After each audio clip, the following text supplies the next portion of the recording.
नमस्कार, आप देख रहे हैं पूर्वांचल लाइव न्यूज और मैं हूं आपके साथ श्वेता। तो चलिए रुक करते हैं आज की प्रमुख और बड़ी खबर पर। मौलाना फैसल बोले, भाषा को धर्म से जोड़ना गलत। अखिलेश से नाराजगी की वजह से उर्दू को बनाया जा रहा है निशाना। कहा, मदरसे में दिया जाता है इंसानियत का पाठ। प्रतिष्ठित धर्मगुरु मौलाना फैसल ने कहा कि मुख्यमंत्री योगी आदित्यनाथ सपा सुप्रीमो अखिलेश यादव से नाराजगी के चलते उर्दू भाषा को धर्म से जोड़कर निशाना साध रहे हैं। ऐसा करना बिल्कुल उचित नहीं है। उर्दू भारत में बोली जाने वाली भाषा है, ये किसी की जागीर नहीं है। उर्दू हिंदी और संस्कृति अल्फाजों का एक संगम है। भाषाओं पर सियासत ठीक नहीं है। वह शुक्रवार को शाहगंज के नजीराबाद स्थित महादुल कुरान में पत्रकारों से बातचीत कर रहे थे। उन्होंने कहा कि मदरसों में दी जाने वाली तालीम पर देश की जांच एजेंसियां जांच कर चुकी हैं। यहाँ सिर्फ इंसानियत का पाठ पढ़ाया जाता है। मदरसा बोर्ड पर सरकार की नीयत पहले से ही ठीक नहीं है। अब वक्फ बोर्ड को भी अपने अधीन कर लिया गया है। इतिहास गवाह है कि मुल्क को आज़ाद करने में सबसे ज्यादा फांसी के फंदों पर उलेमाओं ने ही शहादत दी है। मौलाना फैसल ने सदन में मुख्यमंत्री के अभिभाषण पर सवाल उठाते हुए कहा कि महाराज योगी आदित्यनाथ के खुद ही कई अल्फाज उर्दू के थे। एक तरफ प्रधानमंत्री मोदी अंतर्राष्ट्रीय स्तर पर मोहब्बत का पैगाम देने के लिए मुस्लिम राष्ट्र अध्यक्षों को गले लगा रहे हैं, जबकि अपने देश में नफरत की राजनीति को हवा दी जा रही है। बीजेपी से मुसलमानों के बैर के प्रश्न पर धर्मगुरु ने कहा कि मुसलमानों का झुकाव सभी सियासी पार्टियों पर है। महाकुंभ में बड़ी संख्या में श्रद्धालुओं के पहुंचने पर कहा कि प्रयागराज में मुसलमानों ने दुनिया के सामने दरियादिली दिखाई है। वार्ता में मौलाना रफे अब्दुल मलिक, हाफिज अब्दुल्ला, इकरमा कासिम, महमूद समेत अन्य लोग शामिल रहे। बोर्ड को लेकर के सुप्रीम कोर्ट ने हाई कोर्ट के फैसले को रद्द कर दिया और जो वो मदरसा बोर्ड की जो वो थी, क्या नाम है, क्या मान्यता उसको बहाल कर दिया गया है। उस पर क्या कहना है आपको? बहाल कर दिया है ना, तो एकदम चाहे तो बहाली। तो खासकर ये भी देखिए जा रहा है कि स्नातक पर स्नातक मतलब पीजी ग्रेजुएशन और पीजी फाजिल आमी जो डिग्री थी उसको निरस्त कर दिया गया शासन ने। अब मदरसा बोर्ड को हाई स्कूल और इंटर तक ही सीमित कर दिया गया है। इस पर आप एक धर्म क्या कहना और फाजिल जो बनाए जाते मदरसों में, वो पैसा कमाने के लिए नहीं, खिदमत करने के लिए। समझ रहे हैं कि हमारा इस्लामी मामला है और ये दीनी तालीम जो दी जाती है तो ये सिर्फ खिदमत खल्क़ के लिए है कि आप तालीम लीजिए और तालीम सिखा दीजिए, इसकी बिजनेस मत बनाइए। और अगर हम इसको सीख कर ये समझें कि हम कुरान को हासिल करके इससे हम बिजनेस कमाएंगे और जाकर सर्विस तलाश करेंगे, तो हमारे लिए मना किया गया। समझ रहे हैं। विधानसभा में मौलाना साहब कटमुल्ले जैसे अल्फाजों का इस्तेमाल किया जाता है, कितना इत्तेफाक? कभी आदमी बोलने में कह देता है, इसका मतलब नहीं कि वो कह दिए तुम हो गए। समझ रहे हैं। अब वो उनका मामला था, वो नाराज़ से अखिलेश जी से कह दिए, तो इसका मतलब नहीं कि हमसे नाराज़ है। भारत में मौलाना साहब ऐसा है कि मदरसों में दीनी तालीम और लोगों का रुझान मुसलमान जो माइनॉरिटी के लोग हैं उनका कम हो रहा है। इसकी क्या वजह आप देखते हैं? उसकी वजह सिर्फ यही होती है कि हुकूमत में मदरसे की जो सनद होती है उसका कोई उसकी अहमियत नहीं होती है, तो उससे सर्विस नहीं मिलती है, तो इस वजह से लोग उधर भागते हैं। हालांकि मदरसे की जो तालीम होती है वो सिर्फ और सिर्फ अल्लाह की रज़ा के लिए हासिल होती है, बस।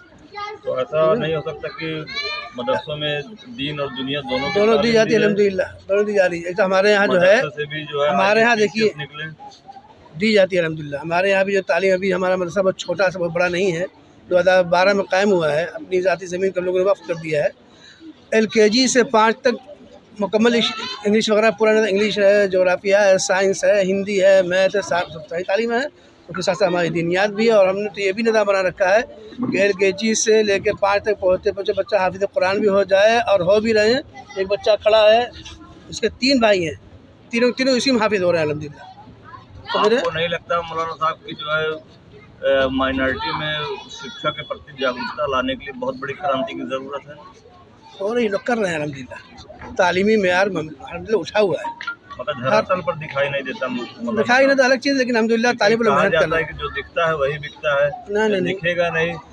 अब देखिए लोग सरकारी विभाग में दम ना के बराबर है, राजनीति में नहीं है, IAS PCS में नहीं है, किसी सरकारी विभाग में नहीं है। अरे भाई, हम लोगों ने सबको हिस्सा छोड़ दिया अभी। तो सुनिए, और हम लोग कोई मकसद नहीं कि हम आपकी राजनीति करके हम हुकूमत से वो ओहदा छीन ले, नहीं बिल्कुल मकसद नहीं है। मौलाना साहब की उर्दू को लेकर रार मची हुई है, तमाम मुद्दे विपक्ष सवाल खड़ा कर रहा है कि मुख्यमंत्री जी को उर्दू शब्द का सम्मान करना चाहिए। किस तरह उन्होंने एक अभद्र भाषा इस्तेमाल किया, कटुल्लत तक कहा। उन्होंने कहा कि समाजवादी पार्टी के लोग अपने बच्चों को इंग्लिश तालीम दिलाते हैं और मुस्लिमों को खास करके जो दबे कुचले लोग उनको उर्दू तालीम दी जाती है। इसको आप किस मेयार को क्या मानते हैं आप इसको? अरे मुख्यमंत्री जी तो जो भाषण जो दिए थे विधानसभा में, उनके कई अल्फाज तो खुद ऐसे जिसमें वो खुद उर्दू ही बोल रहे हैं और उर्दू ही की मुखालफत कर रहे हैं। उधर कतर के प्रधानमंत्री जी आ रहे हैं और हिंदुस्तान के प्रधानमंत्री जी उनसे गले लगाकर मिल रहे हैं।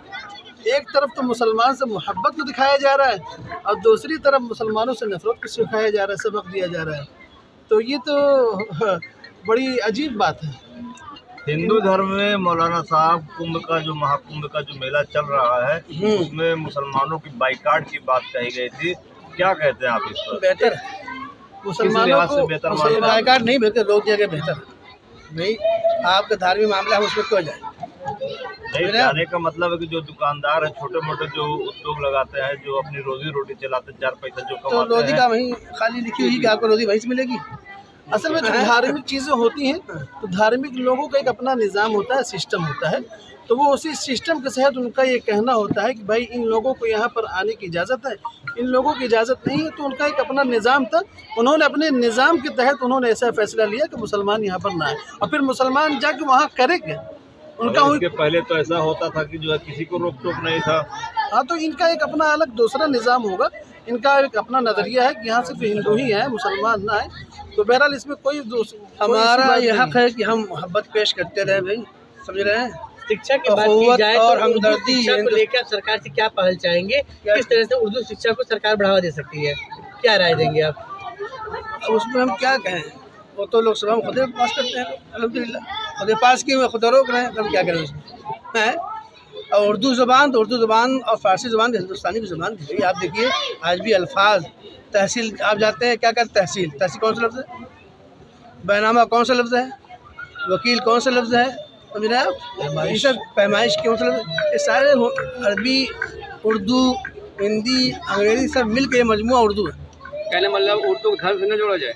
नहीं, कोई धर्म जोड़े भाई, शिक्षा जुड़ा जाए। आप तो उर्दू बोलते हैं कि नहीं? आप शिक्षा जुड़ा जाए। अब हमसे इंग्लिश में बात कर रहे हैं, अभी बताइए आप। हिंदी और भाई हमारे मुख्यमंत्री जो अल्फाज बोलते हैं, क्या वो अंग्रेजी में बात करते हैं आपसे कि उसमें संसद में उर्दू बात करते? बताइए भाई, अंग्रेज़ी हमारी ज़ुबान नहीं है, उसका समर्थन दिया जा रहा है। और उर्दू हमारी ज़ुबान है, उसको खारिज किया जा रहा है। उर्दू हिंदी हमारे हिंदुस्तानी की ज़ुबान है, लोग उसको खूब सीखें, खूब पढ़ें, समझ रहे हैं। लेकिन उसको धार्मिक से और नफरत से न पेश करें भाई। हिंदुस्तान का मुल्क है, ऐसा मुल्क है आज भी अल्हम्दुलिल्लाह, उसके बावजूद भी आप देखेंगे कि आप मोहब्बत कितनी है। आप हमारे पड़ोस में रहते हैं, हम आपके पड़ोस में रहते हैं, गाँव जाइए कोई बात नहीं, समझ रहे, सब मिल कर रहते हैं। मौलाना साहब बजट पेश हुआ है, तहजीब है, हिंदू मुस्लिम देखा जाए या उर्दू हिंदी देखा जाए तो आपसी तालमेल चल रहा है, दोनों बिल्कुल मिले हुए हैं। सब लोग मिले हुए हैं, सब लोग मोहब्बत से रहते भी हैं अल्हम्दुलिल्लाह, सब चाहते भी हैं मोहब्बत से रह लोग। अभी बजट पेश हुआ है तो खास करके बतौर आप धर्मगुरु हैं तो मुस्लिम कौम उससे क्या चाहता था? बजट में आप क्या चाहते थे? आधा दर्जन छात्रों की दी गई हिफ्ज की डिग्री। शाहगंज नगर के नजीराबाद स्थित महादुल कुरान में वार्षिक कार्यक्रम में जलसा का आयोजन हुआ। बड़ी संख्या में मौजूद उलेमाओं ने दीनी तालीम पर प्रकाश डाला। छात्रों ने नज्म और गजल समेत भाषण प्रतियोगिता में हिस्सा लिया। इस मदरसे के आधा दर्जन हिफ्ज कंठस्थ छात्रों को उपाधि दी गई, जिसमें नोमान, उमैर, कैफ, ज़ईम, फुरकान, अल्हम्दुलिल्लाह, ओसामा छात्र शामिल रहे। शाहगंज से नौशाद बंसूरी की खास रिपोर्ट। खबरों में अब तक के लिए बस इतना ही। फिर होगी आपसे मुलाकात ऐसी ही किसी बड़ी और खास खबर के साथ। तब तक के लिए नमस्कार और देखते रहिए पूर्वांचल लाइव न्यूज।